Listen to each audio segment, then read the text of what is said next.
Hey guys, welcome to my channel. At kung bago ka lang sa channel na to ay huwag niyo pong kalimutan pinutin ang like and subscribe. At pinutin niyo na rin ang notification bell sa ganun ay hindi kayo mahuli sa mga video na aking pang gagawin. So, ang topic natin ngayon ay kung paano gumawa ng silencer para sa PVC marble gun. So, mga materials na kailangan natin ay una sa lahat barrel. Kailangan natin ng barrel. Pangalawang kailangan natin ay PVC na 1 inch ang laki at 10 inches ang haba. At ang susunod naman ay mga pipe na ganito kahaba. Pumutol kayo ng 1/2 ang haba na 3/4 ang laki na pipe. 1/2 ang haba, 2 piraso. At saka isang 1 inch ang haba. 3/4 din ang laki nito. Then interior ng motor. Bilugin siya ng kasing laki nito.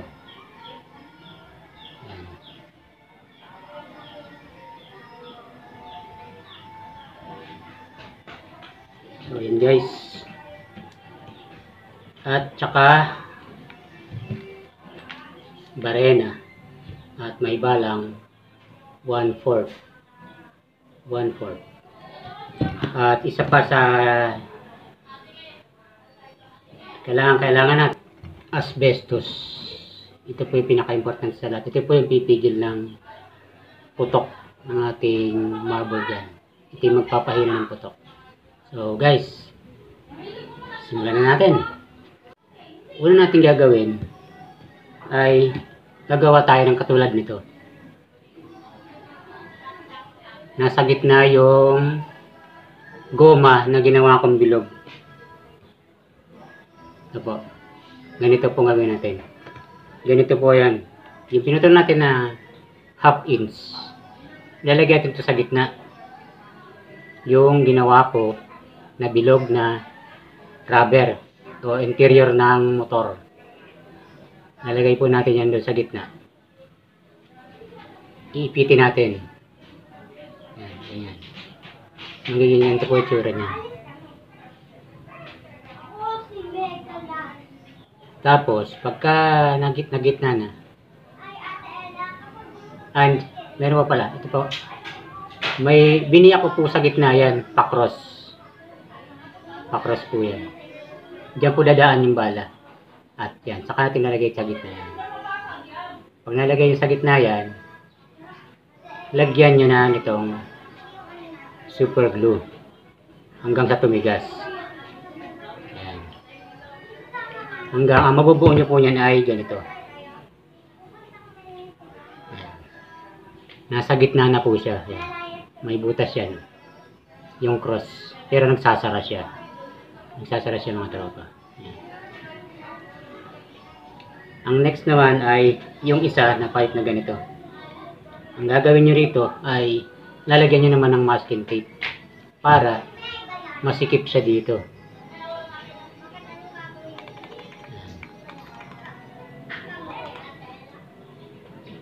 Iyon yung magiging mapupunta yan dito sa dulo. Magiging pang stopper niya yan dito para hindi siya singaw. Pag pinasok mo to, ganito siya.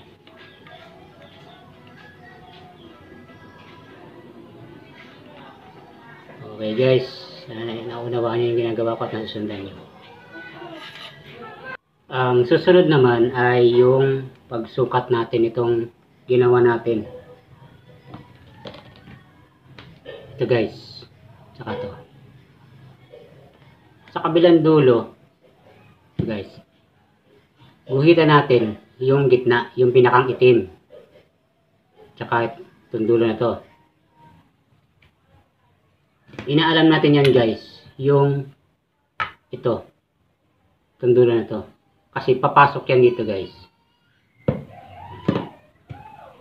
Pasok yan dyan. Pag tinapat natin, lalagyan natin ng marking yung dulo. Yan. yung sentro ng itong orange, tsaka yung dulo nito. Meaning, tapos, yung nilagyan natin ng masking tape sa dulo. Yan. Yan. At tapatin ito guys. Saka ito. Yan. Pag nakatapat na, guguhitin natin tong PVC. Ito. Yung ating guhit. Yan. Okay guys. Sana nakakuha nyo.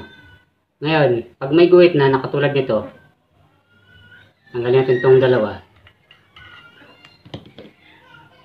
Itapat nyo. Ganun din ito. Yung barrel din, guhitan nyo rin. Kung hanggang saan yung PVC. Yan. Ngayon, pag may guhit na yan, yung guhit, itatapat natin sa guhit na to. Yung guhit na to ng barrel. Yan. Tapos, yung guhit din na ginawa natin dito sa dulo. Ililipat natin siya dito sa barrel. Yan. Meaning, ito po, yung parte ng guhit na to, saka dito, yun po yung gagawa natin ng mga butas. Bubutasin po natin yan ng barena po. Ito, barena. Bubutasin po natin yan. Yan. Marami po yan. Gagamitan po natin ng 1/4 ang size nitong aking drill bit. So guys, sana nasusundan nyo yung aking ginagawa. At panoorin nyo rin po hanggang sa katapusan ng aking video na sa ganun lahat po ng idea ay makuha nyo. So guys, simulan natin itong butasin.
Okay guys, tapos na nating butasin yung ito na itsura niya.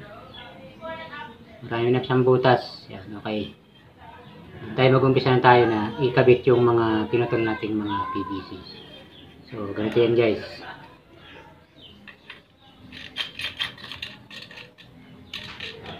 Masikip, gawa na may ribaba siya guys.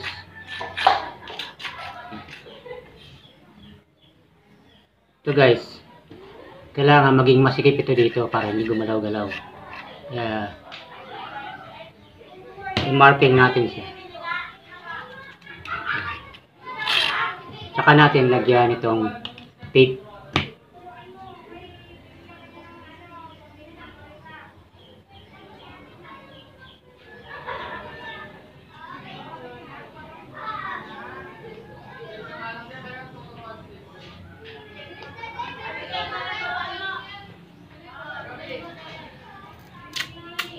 Guys, nalagyan natin tape dito.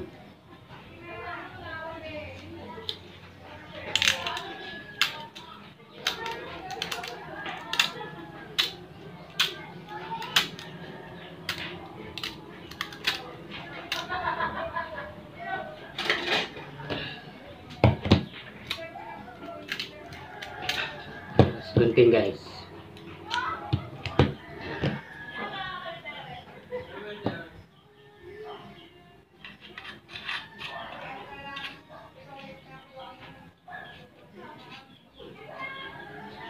Kailangan guys masikip siya dito.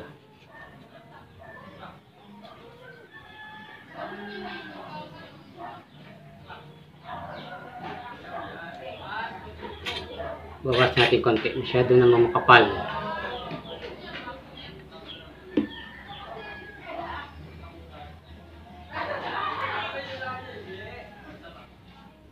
Pag masyado siya makapal guys, hindi natin siya makayang ipasok din. Masyado siyang mahigpit. So, kailangan natin magbawas.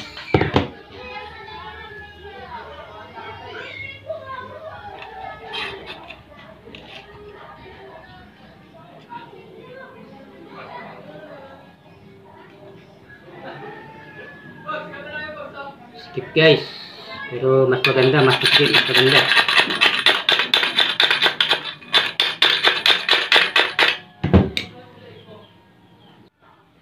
So, okay na guys.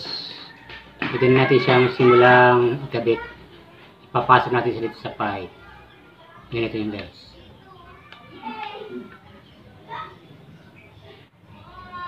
Ayan. Ayan guys.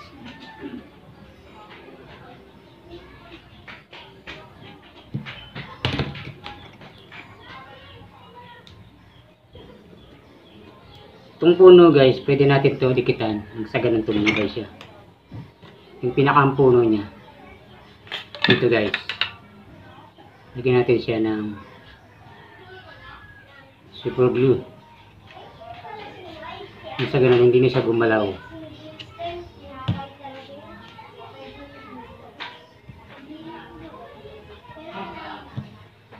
Ayan, ganun siya guys. Saka natin sa kayo nilagay. Yan naman, ito naman guys. Ang magpapatibay naman dito, tornilyo, kahit 2 pirasong tornilyo lang. So, yun guys. Pero, bago yun, ilagay na natin to.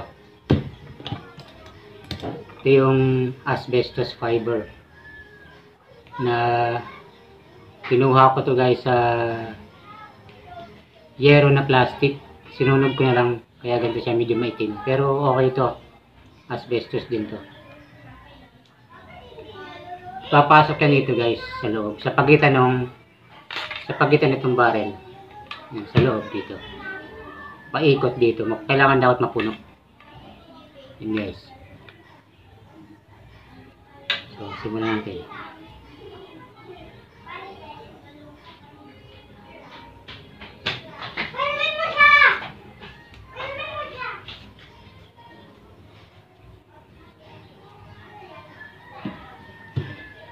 Isang panungkit lang guys.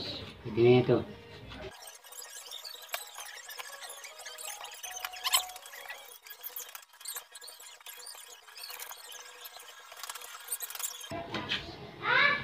Huwag nyo lang masyadong madalain guys. Kaya pati mapuno ito ng maayos yung siksik siya. Walang space para maganda yung pagpigil niya ng sounds ng putok.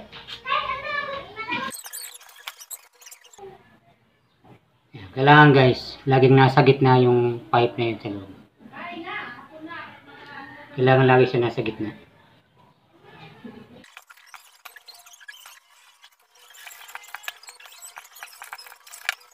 Ang trabaho nito guys, itong asbestos, ito yung nag-absorb ng sounds ng ating marble gun.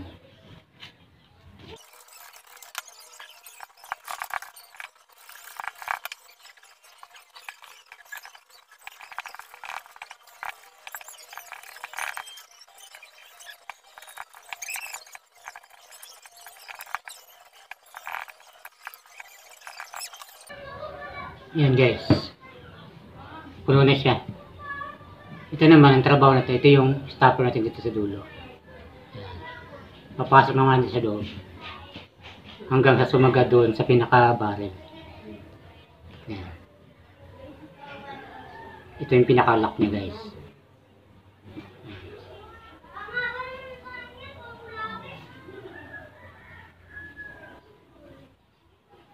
Saka natin ngayon guys, imamarking yung dapat lagyan ng bolt or tornilyo.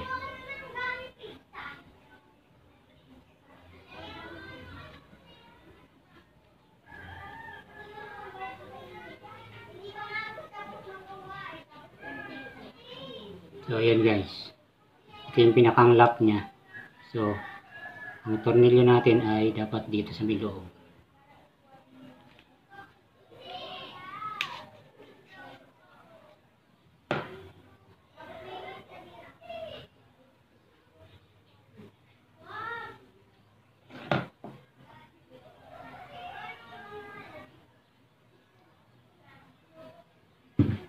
Yan. Ito lang guys.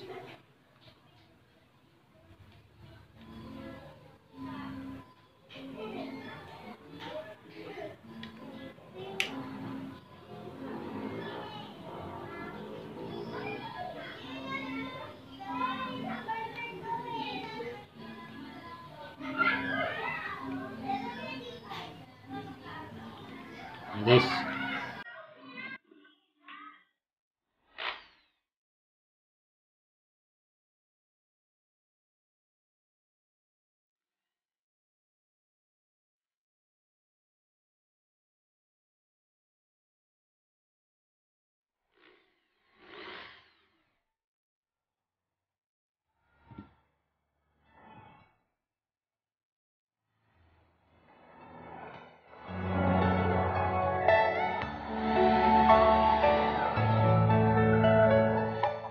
Are you?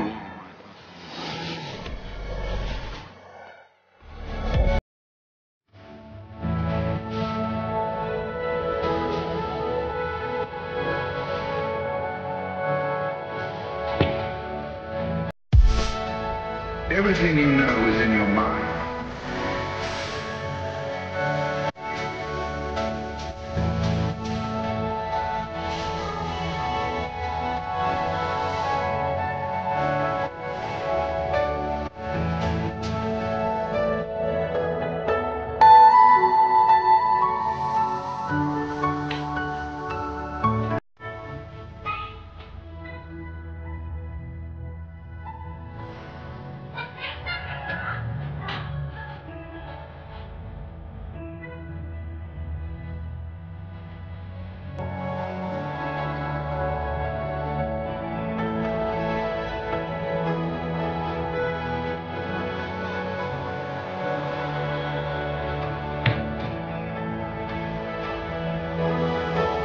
mga special tools lang guys.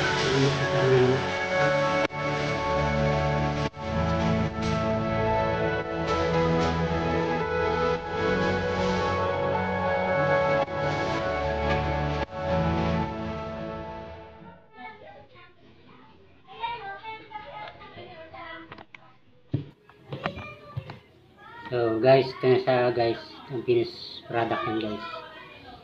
Yan. Sarado yung dulot butas niya.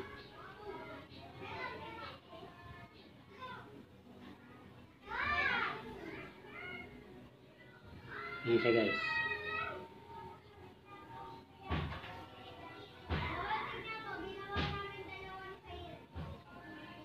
I-test na natin siya kung gaano kalakas yung magiging bawas na sound sa kanya guys. Test natin siya.